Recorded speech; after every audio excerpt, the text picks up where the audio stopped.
Satu cerita datang dari Mbak Tiara di salah satu kota di Jawa Tengah, di Semarang tepatnya. Jadi Mbak Tiara itu lahir di Tasik. Orang tuanya itu bapaknya dari Jawa, ibunya itu dari Sunda. Besar di daerah Pekanbaru sana dan kuliah di daerah Semarang. Dan kejadian ini belum lama, sekitar tahun 2014, di mana ada satu cerita yang udah pernah dibawain dulu. Judulnya itu Wiji, cerita tentang seseorang atau satu sosok yang bernama Nyai Wiji, yang di cerita sebelumnya itu dialami oleh Mas Sardi. Di cerita ini memang ada sedikit keanehan. Ya, hal itu dialami juga oleh Mbak Tiara yang waktu itu masih berkuliah di daerah Semarang sana ya. Sekarang juga tinggalnya di daerah Semarang situ. Jadi begini, ada satu titik terendah dalam hidupnya Mbak Tiara waktu itu. Oh ya, lupa, sebelum kita lebih jauh ke dalam cerita, seperti biasa, aku pengen ucapin banyak-banyak terima kasih buat kawan-kawan subscriber semuanya. Terima kasih buat kawan-kawan yang udah kasih support, udah kasih dukungan. Terima kasih juga buat kawan-kawan yang udah ngasih like, udah nge-share ke yang lainnya. Nggak lupa juga terima kasih banyak buat kawan-kawan yang udah ninggalin komentar, juga kawan-kawan yang udah join jadi membershipnya Lapak Horor. Terima kasih banyak semuanya. Selamat beraktivitas buat kawan-kawan yang memang beraktivitas hari ini. Ini adalah hari Senin ya kalau nggak salah. Nah, balik lagi ke Mbak Tiara tadi. Waktu itu tahun 2016, Mbak Tiara itu sedang mengalami titik terendah dalam hidupnya tadi. Dan waktu itu hampir ya udah terbesit pikiran kalau dia itu sebenarnya pengen bunuh diri aja waktu itu. Tapi alhamdulillahnya ada sesuatu hal yang mungkin bisa dibilang itu adalah hal yang besar yang terjadi sama Mbak Tiara, yang akhirnya ya hal itu membuat Mbak Tiara itu bangkit lagi. Dia bisa menguasai dirinya sendiri dan akhirnya bisa melanjutkan hidup sampai sekarang. Dia kuliah di daerah Semarang. Disitulah dia menemukan cinta pertamanya lah. Boleh dibilang seperti itu. Dia ketemu dengan seorang pria, mereka pun menjalin hubungan. Keluarganya itu di Pekanbaru semuanya sana. Lahir di Tasik tadi ya. Kenal dengan seorang pria tersebut, tapi hubungan itu tuh nggak berjalan secara lancar. Hubungan itu tuh ujungnya tuh nggak manis. Setelah mereka menjalin hubungan kurang lebih sekitar 2 tahun, hubungan itu pun harus kandas dan entah kenapa Mbak Tiara sendiri itu ngerasa bener-bener hancur waktu itu. Dia boleh dibilang kayak, kok aku susah banget, berat banget ya ngejalanin hidup tanpa dia gitu, tanpa kekasihnya itu. Dan sempat kepikiran, aku tuh pengen mengakhiri hidupku aja gitu. Dia tuh bener-bener dalam kurun waktu gitu ya, beberapa bulan mungkin, hidupnya tuh bener-bener ngambang, bener-bener blank. Bahkan seringkali saat harus nyebrang jalan, dia tuh hampir ada 2 atau 3 kali ngalamin hampir ketabrak mobil. Gara-gara itu tadi, hidupnya tuh blank, pikirannya tuh kosong. Bener-bener itulah titik terendah gitu ya menurut Mbak Tiara itu seperti itu. Orang tuanya di sana di Pekanbaru nggak tahu apa-apa. Dipikirnya Tiara itu baik-baik aja di Semarang. Dan sampai akhirnya tuh begini. Mbak Tiara di itu tadi, titik paling rendahnya saat dia itu memutuskan untuk bunuh diri. Udah beberapa kali dicoba. Meskipun awalnya dia itu nggak sengaja.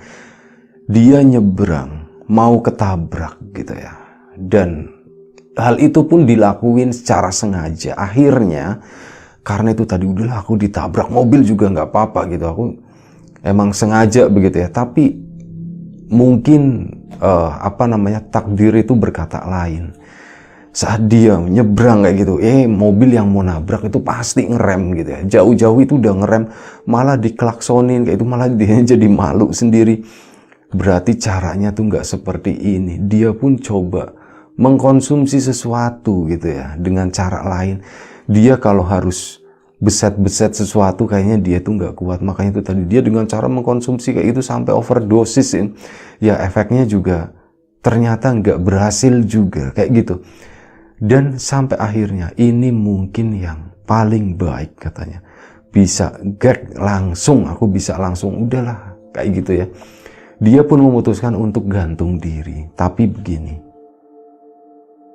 saat dia mau gantung diri, entah kenapa tiba-tiba tuh ada rasa kantuk yang benar-benar kuat nyerang dia. Dia nggak bisa nahan. Dia udah pasang tali di kamar kosannya waktu itu. Dia sengaja bikin lubang, entah nggak dijelaskan secara detail di langit-langit kamarnya itu. Dia tuh rencananya mau gantung diri. Disitulah tambang itu udah diiketin di sana. Tapi entah kenapa tiba-tiba siang itu dia tuh ngerasa kantuk yang berat banget. Dan dia akhirnya nggak bisa nahan. Mbak Tiara pun tertidur. Nah, dalam tidurnya Mbak Tiara itu ketemu dengan satu sosok perempuan dengan dandanan mungkin yang agak sedikit aneh, agak sedikit beda. Jadi perempuan itu seluruh badannya itu diikat pakai kain, mirip semacam, ya kalau dibilang baju gamis kan ada lengannya begini, itu tuh nggak bener-bener dari atas itu kayak semacam kerudung, dan kain itu seolah-olah kain panjang yang dililit-lilitkan ke badan si perempuan tersebut. Perempuan tersebut bilang, "Tiara, kamu, apa yang kamu pilih itu salah sekarang. Kamu kalau mau sembuh, kamu sekarang datang ya ke persimpangan ini di daerah Semarang sana." Setelah itu Mbak Tiara itu bangun dan dia itu benar-benar keinget gitu. Banyak orang yang mimpi, terus saat bangun dia lupa, itu banyak. Nah itu tuh enggak, dia tuh benar-benar keinget. Apa ini ya gitu, siapa perempuan itu, kenapa dia itu ngajakin aku ketemuan di sana. Dia pun waktu itu sempat ngeliatin tali tambangnya itu lagi. Iya aku jangan seperti ini dulu, aku coba dulu deh seperti ini lagian. Aku juga ya mau ngapain di sini gitu, udah aku sekalian jalan-jalan. Aku mau coba, penasaran, barangkali mimpiku itu bener gitu. Akhirnya Mbak Tiara dengan setengah keyakinannya itu, dia pun berangkat siang itu pakai motor menuju ke persimpangan yang dimaksud perempuan tadi dalam mimpinya Mbak Tiara. Sampailah Mbak Tiara di persimpangan itu, ada semacam kursi, tempat duduk mungkin untuk nunggu kayak bus angkot kayak gitu ya. Duduklah Mbak Tiara di sana, halte maksudnya tuh seperti itu. Duduklah Mbak Tiara di sana sendirian sambil terus berpikir, pikirannya tuh setengah kosong. Yang kepikiran itu perempuan itu, di mana perempuan itu ya? Kok gak ada? Lagian gak mungkin lah di kota besar seperti ini ada orang yang berdandanan seperti itu, kata Mbak Tiara. Kayaknya gak mungkin banget. Mbak Tiara pun merenung di halte tadi. Kepikirannya itu tadi, tambang di kamar ya. Seandainya aku tadi nggak tidur, gimana ceritanya? Ya pikirnya begitu. Aku hidup juga bingung gitu. Udah, rasanya aku udah terlalu lama seperti ini. Aku tuh bener-bener hampa, bener-bener kosong. Mungkin jalan kematian itu adalah yang terbaik buatku. Benar-benar pikirannya tuh kacau waktu itu. Sampai akhirnya di tengah dia merenung itu, tiba-tiba ada seseorang yang duduk di sampingnya Mbak Tiara. Mbak Tiara kan ngelihatnya ke bawah gitu ya, sambil mainin kayak mainin tangan gitu. Ada seseorang yang duduk di sebelah kanannya. Mbak Tiara tuh nggak ngerespon apa-apa gitu. Kenapa? Karena dari sepintas, dari sudut matanya tuh kelihatan, oh ini perempuan pakai kebaya gitu. Ini berarti bukan yang dimimpiku, pikirnya Mbak Tiara seperti itu. Jaraknya mungkin ada setengah meter, memang ada jarak sedikit. Saat itu Mbak Tiara itu kaget saat perempuan tadi nyapa Mbak Tiara. Tiara katanya. Dek gitu kan. Loh, siapa ini gitu? Kok tahu namaku? Mbak Tiara pun nengok begini dan dia tuh inget. Iya, ini perempuan mirip dengan apa yang ada di mimpiku. Iya Mbak, katanya begitu kan. Iya Mbak, kenapa Mbak? Enggak apa-apa, syukurlah kamu datang ke sini katanya. Mbak yang ada di mimpiku ya, Mbak Tiara tuh nanya seperti itu. Iya betul, aku yang ada di mimpi kamu. Kok Mbak beda bajunya? Iya, kalau aku harus datang ke tempat seperti ini dengan baju seperti itu, nanti orang akan melihat gitu ya, akan melihat aneh, akan sangat mencolok, kata si perempuan itu. Oh iya, logis juga. Nah di situ si perempuan itu pun melanjutkan, Tiara, ini belum akhir hidup kamu. Kamu itu masih bisa diselamatkan. Kamu itu masih baik-baik aja gitu. Mbak Tiara pun gak banyak ngerespon omongannya waktu itu. Biar nanti Nyai yang bantuin kamu buat nyembuhin gitu. Disitulah Mbak Tiara itu ingat, oh manggilnya itu Nyai. Akhirnya dari manggilnya Mbak Tiara tadi manggil si perempuan tadi dengan nama Nyai. Nyai itu siapa? Nyai itu dari mana? Aku Nyai Wiji, katanya seperti itu. Oh baik Nyai Wiji. Apa yang bisa kira-kira Nyai bantu buat aku Nyai? Aku tuh udah benar-benar terpuruk jatuh seperti ini. Iya, aku tahu semua masalah kamu.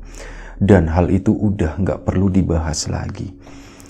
Begini, ada sesuatu yang lebih penting yang harus kamu tahu. Dan mungkin ini bisa sedikit menghilangkan, ya, kalau nggak bisa mengisi kejenuhan pikiran kamu. Meskipun hal ini sebenarnya juga bukan sesuatu yang baik, bukan sesuatu yang menyenangkan, kata perempuan tadi, kata Nyai Wiji itu. Apa itu Nyai? Kamu pulanglah sana ke Pekanbaru, kata si Nyai Wiji tadi. Mbak Tiara pun bingung, loh kok aku disuruh pulang ke sana Nyai? Iya, kamu pulanglah ke sana. Tapi Nyai, aku terus terang, kalau untuk pulang sekarang dari sini ke Pekanbaru itu kan ongkosnya mahal Nyai. Aku ini udah mepet banget Nyai, katanya seperti itu. Kebetulan bulan kemarin juga aku nggak dikirimin uang sama orang tuaku. Oh baik, itu nggak masalah. Si Nyai Wiji itu ngeluarin sesuatu di sana, kayak semacam amplop. Ini kamu pakai gitu kan. Mbak Tiara di situ, Nyai, aku nggak enak, katanya begitu. Aku nggak enak kok seperti ini. Nggak apa-apa, kamu pulanglah ke Pekanbaru, nanti kamu akan tahu di sana. Nyai, ini apa? Ini uang buat kamu pulang ke sana, akan cukup, katanya seperti itu, kata Nyai Wiji. Pulanglah naik bus atau terserah kamu mau pakai apa, katanya begitu. Baik Nyai, terima kasih Nyai, tapi gimana caranya aku bisa ketemu Nyai lagi? Itu gampang, nanti kamu akan tahu dengan sendirinya.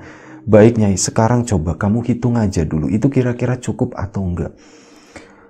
Mbak Tiara sebenarnya itu malu banget. Ini pertama kalinya dia bertemu orang asing dan dia dikasih uang gitu ya. Sebenarnya ada curiga juga, ini pasti nggak bener nih. Takutnya nanti aku diapa-apain. Bodoh amat lah, kamu diapa-apain juga aku udah pasrah, pikirnya Mbak Tiara seperti itu. Akhirnya dibuka begini, itu sungguh jumlah yang katanya mungkin sekitar 5 kali lebih dari cukup gitu untuk perjalanan dari Semarang ke Pekanbaru. Dan waktu itu Mbak Tiara juga akhirnya memutuskan, ya udahlah aku naik bus aja gitu, aku bisa berhemat. Baru mau ngomong, baru memutuskan begitu, mau nanya lagi ke sosok Nyai Wiji tadi. Nyai Wijinya itu udah hilang, udah nggak ada perempuan itu. Loh, kemana gitu kan? Mbak Tiara kan bingung, ini kemana gitu. Dibuka lagi, duitnya itu memang bener masih duit. Ya sudah, aku nggak ngerti dengan kejadian siang ini. Aku udah bener-bener bingung gitu. Udahlah, aku fokus aja.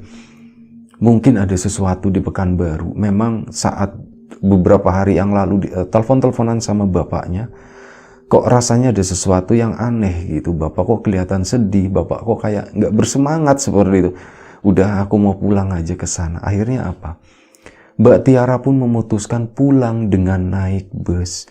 Naik bus lah Mbak Tiara ke sana. Dan alangkah kagetnya saat Mbak Tiara itu, dia duduknya agak ke belakang. Dia naik dari pintu depan begitu kan. Ke sana, Di salah satu kursi di dekat jendela sana, dia ngelihat Nyai Wiji duduk di situ, di samping jendela. Loh Nyai, katanya. Nyai Wijinya cuman mengangguk dan senyum. Mbak Tiara pun ke belakang ke sana, ke kursinya. Waktu itu di sampingnya Nyai Wiji itu udah ada orang. Mbak Tiara setelah naruh tas, dia tuh berusaha ke sana mau nyapa Nyai Wiji lagi. Begitu ke sana, ternyata di kursi tadi itu udah nggak ada siapa-siapa. Nanya sama bapak-bapak waktu itu, Pak, yang duduk di sini siapa ya? Kemana ya Pak ya? Ini Mbak, nggak ada siapa-siapa yang duduk di sini, saya sendirian gitu. Ini tempat istri saya tuh lagi ke bawah sebentar. Oh, istri Bapak. Dikirainnya Nyai Wiji tuh istrinya sih bapak-bapak ini. Nggak lama setelah itu istrinya datang, dan itu bukan, itu adalah orang yang beda. Makin bingung Mbak Tiara kan. Ya sudah, bus pun berjalan di sana, dia tuh yang ngelamun terus gitu. Mbak Tiara juga ngambil tempat duduk yang di pinggir jendela.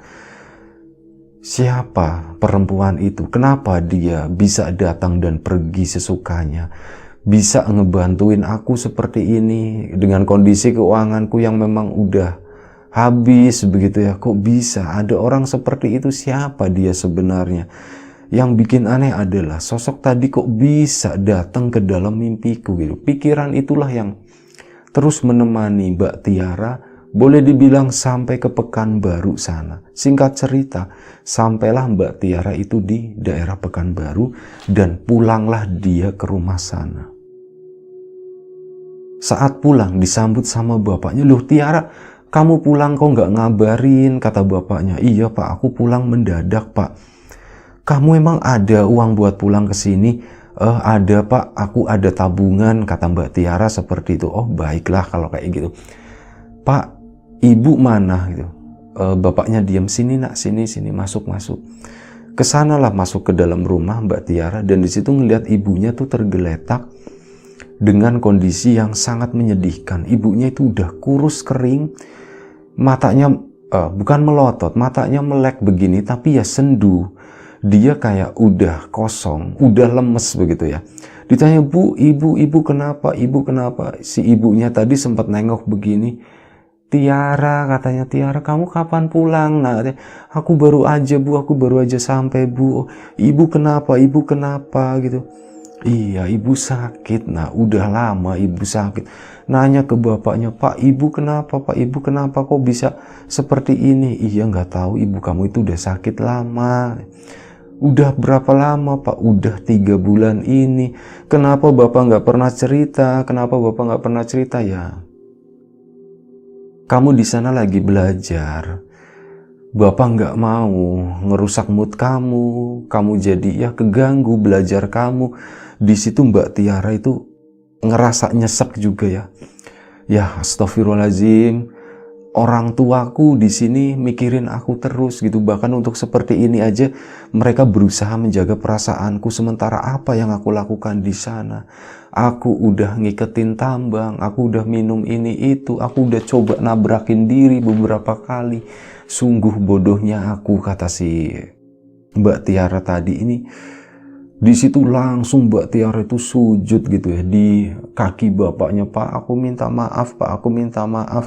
Iya nak, kamu kenapa nak? Kamu gak apa-apa gitu, katanya kamu gak apa-apa. Ke ibunya juga Bu, aku minta maaf. Nangis haru semuanya di sana, pada nangis semuanya. Kak, aku minta maaf, aku minta maaf. Bener-bener ada satu penyesalan. Gila, aku tuh bodoh banget gitu ya melakukan hal itu. Sumpah aku tuh ya, orang tua aku pasti gak akan memaafkanku saat aku bener-bener melakukan itu tadi. Dan lagi-lagi Nyai Wiji itu muncul dalam pikirannya Mbak Tiara. Siapa sosok itu gitu? Siapa sebenarnya dia? Kenapa tiba-tiba dia itu datang ke kehidupanku? Kenapa gitu? Siapa dia? Udah, pikiran itu terus berputar-putar, penasaran. Aku tuh pengen tahu, aku pengen ketemu kamu lagi. Aku pengen ketemu Nyai lagi kalau bisa gitu. Dalam hatinya tuh ngebatin seperti itu. Sampai akhirnya begini. 2 hari Mbak Tiara di sana, Mbak Tiara duduk di teras sambil santai gitu. Ibu bapaknya itu di dalam. Tiba-tiba di depan terasnya Mbak Tiara itu udah ada satu sosok perempuan. Perempuan yang sangat dikenal sama Mbak Tiara. Kali ini dengan baju yang beda lagi. Sebelumnya di mimpi pakai baju aneh yang dibalut-balut seperti itu. Giliran di Semarang dia itu pakai baju kebaya.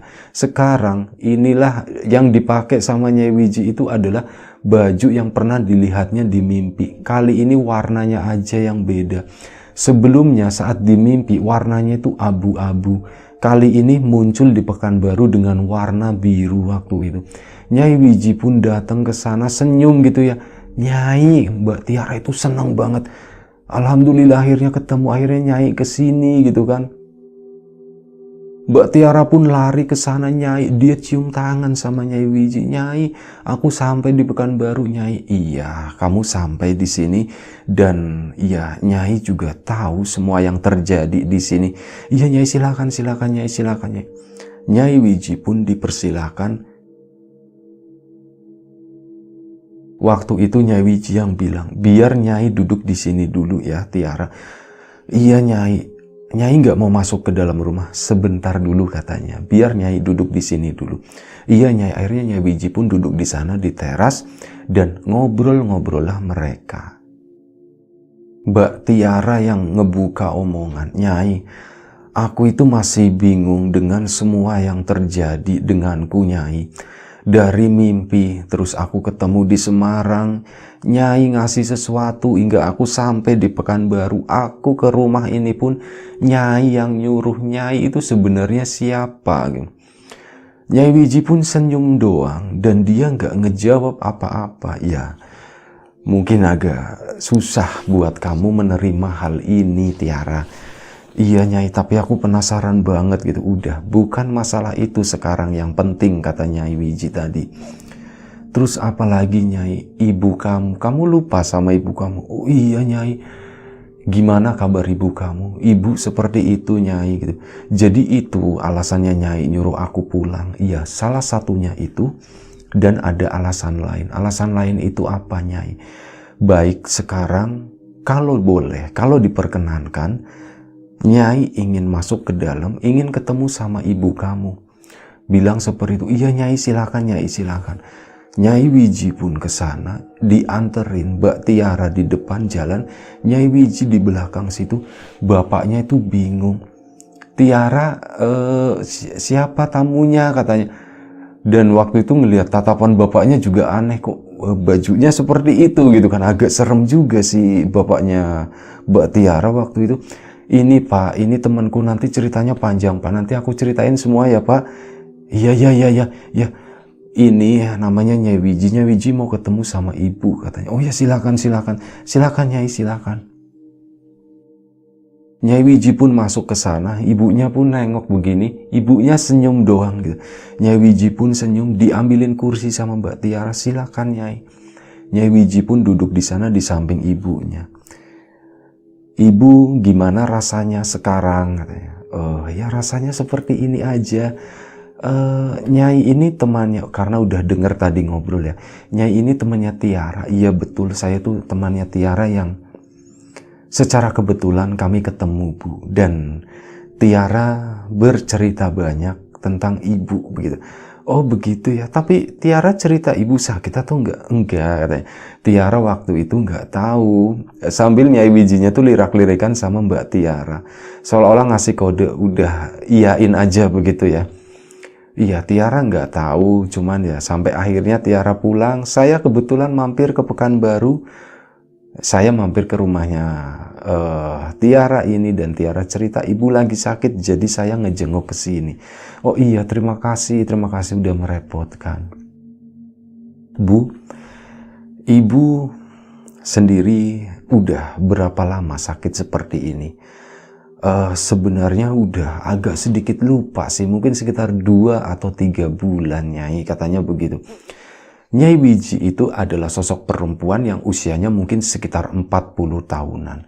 Ibunya Mbak Tiara itu usianya lebih tua dari Nyai Wiji. Tapi tetap karena Mbak Tiara manggilnya Nyai, ibunya Mbak Tiara pun ikut-ikutan manggil Nyai. Baik. Ibu ingin sembuh katanya. Ibu masih ada keinginan buat sembuh. Iya pastinya, pasti yang namanya orang sakit ya pengen sembuh, pengen bisa lebih panjang dengan anak-anak, dengan suami, pengen ngelihat Tiara nikah juga, Tiara punya anak, pengen seperti itu, kayak ibu-ibu yang lain gitu. Oh baik-baik, iya. Kebetulan mungkin nggak tahu ya Bu ya. Masih banyak sesuatu yang menjadi misteri dalam kehidupan ini. Entah kenapa saya juga bisa datang ke sini. Saya bisa kenal dengan putri Ibu Tiara itu pun juga entahlah begitu ya. Mbak Tiara juga cuma nunduk begini mengiyakan gitu, seolah-olah dia emang bener ini tuh, aku juga nggak kepikiran gimana ceritanya aku bisa sampai di sini dan aku udah pulih, hidupku tuh udah berisi lagi gitu. Itu bener-bener Mbak Tiara itu seketika gitu ya, dia tuh bisa bangkit dari kehancuran sebelumnya sewaktu dia di Semarang. Nyai Wiji pun melanjutkan, baik Ibu, saya coba aja ya Bu ya, katanya begitu. Siapa tahu dengan begini Ibu bisa sembuh lagi, Ibu bisa beraktivitas lagi seperti sedia kala. Mbak Tiara itu nengok ke bapaknya begitu, bapaknya juga cuman diem aja. Bapaknya tuh masih aneh ngeliat ini siapa begitu, kok aneh gitu. Aku baru ngelihat orang seperti ini. Saat itu Nyai Wiji bilang, Ibunya Tiara, saya mungkin nggak bisa lama di sini, jadi Ibu bersedia sekarang katanya. Iya Nyai, silakan katanya, silakan. Akhirnya apa? Nyai Wiji pun kayak megang kepalanya ibunya Mbak Tiara, dipegang, dielus begini selama 3 kali. Ini yang diingat sama Mbak Tiara ya. Kepalanya dielus selama 3 kali. Terus di bagian pundaknya di sini tuh dipegang pakai 2 jari. Setelah itu di bagian paha itu juga dipegang 2 jari, sama ujung kakinya itu ditarik begini selama 3 kali jari-jarinya. Udah Bu, itu cuman itu yang bisa saya lakukan katanya. Dan Tiara, saya juga nggak bisa lama dan senang rasanya bisa kenal sama kamu, bisa dibisikin waktu itu, bisa bawa pulang kamu lagi ke ibu kamu, ke Pekanbaru ini katanya. Mbak Tiara pun cuman begini sambil nangis gitu ya. Mbak Tiara ngerasa bersalah, bener-bener ngerasa bersalah waktu itu. Ya sudah Ibu, saya permisi dulu, saya pulang. Mbak Tiara pun nggak bisa nolak, kok Nyai cuman sebentar kayak gitu. Itu nggak bisa. Dia, iya Nyai, terima kasih ya Nyai. Suaminya, bapaknya Mbak Tiara pun seperti itu. Terima kasih ya Nyai, terima kasih. Nyai Wiji pun keluar rumah dan Nyai mau diantar atau nggak usah katanya. Nggak usah Tiara, saya dari Semarang aja bisa sampai sini ke Pekanbaru, bisa nemuin rumah kamu. Oh iya ya Nyai ya. Nyai Wiji pun jalan, udah kamu sampai di sini aja, jangan ikut ya. Mbak Tiara cuman sebatas sampai teras, Nyai Wiji jalan ke sana pelan-pelan, dia belok kiri. Awalnya dia tuh dari kanan, terus tiba-tiba muncul begitu aja ya. Kali ini keluar itu belok kiri. Mbak Tiara penasaran, dia ke sana nengokin, Nyai Wijinya itu udah hilang. Sosok bergaun biru itu udah nggak ada di sana. Udah Mbak Tiara pun balik lagi ketemu sama bapaknya. Tiara, kamu itu siapa itu? Siapa Tiara? Itu dukun atau gimana? Kata bapaknya. Pak, Bu, aku mau cerita sesuatu. Iya, kamu ceritain. Bapak tuh bener-bener gak ngerti. Dan ya Bapak tuh agak sedikit khawatir juga kalau caranya seperti ini. Iya Pak, jadi begini Pak, aku waktu di Semarang, sebenarnya aku tuh memang ada satu masalah Pak. Dan entah kenapa tiba-tiba aku bermimpi ketemu dengan perempuan tadi, Nyai Wiji itu. Dan dia nyuruh aku datang ke suatu tempat di Semarang, itu adalah ada di daerah persimpangan, ada sebuah halte di situ. Aku disuruh duduk di sana Pak. Ini jadi keinget ceritanya Mas Sardi dulu ya. Tapi beneran cerita ini tuh sesuatu yang buat kita juga itu agak sedikit aneh gitu. Kok ada cerita Nyai Wiji lagi gitu. Dan itu Pak, aku disuruh di sana. Nyai itu datang Pak di situ Pak, dan tahu Pak, Bapak sama ibu kan bulan kemarin gak ngirimin aku uang. Iya maaf ya Tiara, beneran kami tuh, ya kamu tahu sendiri kondisi kami di sini gimana gitu. Semuanya udah habis semuanya buat berobat ibu kamu. Dan waktu itu, iya Pak, aku ngerti dan untungnya aku masih ada tabungan, jadi aku masih bisa hidup. Cuman itu tadi, aku bingung saat nyai tersebut tiba-tiba bilang nyuruh aku suruh pulang ke Pekanbaru. Aku tuh nggak punya uang. Dan tahu Pak, Nyai Wiji tuh ngasih aku uang. Akhirnya aku pulang naik bus sampai sini lah. Udah, itu diceritain dari awal sampai sekarang. Dan waktu itu aneh. Ibunya Mbak Tiara yang udah berbulan-bulan dia nggak pernah bangun gitu ya. Tiba-tiba bangun begini, nyimak Mbak Tiara cerita. Terus gimana Tiara? Lanjutin. Ya itu Bu, tiba-tiba Nyai itu datang depan rumah tadi dan minta ketemu sama ibu, katanya begitu. Di situ Mbak Tiara itu baru sadar, Bu, ibu bangun Bu. Iya, bapaknya juga baru sadar, Bu, ibu bangun, emang udah baik kan? Iya, kayaknya ibu udah baik kan? Ibunya di situ mengaku benar-benar kayak boleh dibilang udah nggak ngerasain sakit apa-apa. Tadinya tuh perutnya itu sakit banget. Perut kadang pindah kepala, pindah-pindah terus gitu, kadang di bagian dada juga sakit. Bu, ibu beneran udah sembuh? Iya Pak, ibu itu udah sembuh beneran nih Pak, seger lagi. Dengan badan yang mungkin tinggal kulit sama tulangnya doang, kayak gini-gini gitu ya, meskipun masih agak lamban, tapi ibunya Mbak Tiara itu kelihatan lebih seger dari sebelumnya, dari sewaktu masih sakit. Mukanya pun kembali berwarna gitu, sebelumnya tuh pucat, ini tuh agak sedikit kekuning-kuningan gitu. Wah Bu, kamu udah sembuh Bu, katanya. Iya ibu udah sembuh ya. Iya kayaknya ibu udah sembuh. Akhirnya ibunya tuh bangun begini, dia coba berdiri. Pak, alhamdulillah Pak, kayak itu. Ibunya pun nangis gitu ya. Dia malah ibunya tuh sujud ke Mbak Tiara. Tiara terima kasih, kamu udah. Ibu nggak boleh begitu, ibu nggak boleh, bangun ibu. Sini aku peluk. Akhirnya dipeluk sama Mbak Tiara. Alhamdulillah Bu, ibu sembuh. Tiara akhirnya bilang, Tiara, kapanpun kamu bisa, tolong sampaikan ucapan terima kasih ibu ke teman kamu itu, ke Nyai Wiji, katanya begitu. Mungkin melalui dia ibu bisa sembuh, katanya. Iya Bu, aku juga berpikiran seperti itu. Dan udah akhirnya gitu ya, intinya tuh ibunya sembuh. Hari itu juga pemulihan itu memang butuh ya beberapa, mungkin sekitar 1 bulan ya, untuk kembali mengisi badannya ibunya Mbak Tiara yang udah habis itu. Dan Mbak Tiara itu memohon lagi, Nyai, kalau dia duduk di luar teras sana, Mbak Tiara itu udah nggak mikirin kuliahnya di Semarang, intinya seperti itu ya waktu itu, karena biaya juga udah tipis. Akhirnya apa? Mbak Tiara itu tinggal lebih lama di Pekanbaru nemenin ibunya. Saat dia duduk di teras, dia tuh kayak memohon-mohon gitu, Nyai, kalau memang bisa, harusnya Nyai itu bisa dengar suaraku. Aku pengen ketemu lagi. Aku pengen ngucapin terima kasih Nyai. Diminta seperti itu, tapi sosok Nyai Wiji itu nggak pernah datang lagi ke kehidupannya Mbak Tiara. Dan sekitar 2 bulan setelah ibunya Mbak Tiara itu sembuh, tiba-tiba ada salah satu kerabatnya Mbak Tiara dari Tasik sana datang ke Pekanbaru ke situ. Dia ke sana susah payah nyariin, sebelumnya itu ngubungin ibunya waktu itu, dikasih tahu alamatnya sama ibunya. Oh, rumahnya alamatnya ini gitu. Tapi waktu itu nggak kepikiran hal apa-apa gitu ya. Oh, mungkin mau main doang. Akhirnya ke sana, datang ke Pekanbaru bawa 1 mobil.